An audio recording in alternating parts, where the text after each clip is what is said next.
Sorry friends, আমার মনে হয়েছিল যে বন্দীদের ঘরে ওরা টাইট সিকিউরিটির ব্যবস্থা নিশ্চয়ই রাখবে। শুধু একটা চেষ্টা করতে চেয়েছিলাম। এবার আমাদের অন্য কোনো প্ল্যান বানাতে হবে। হ্যাঁ।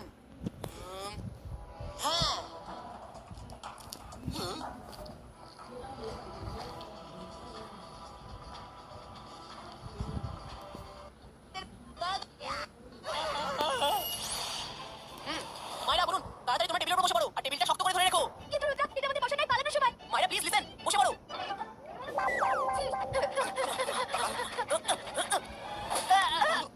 বাইস্কা ফ্লাইও।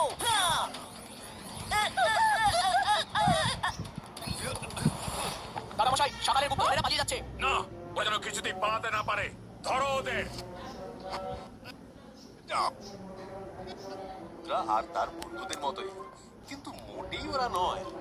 পরিচয় করায়।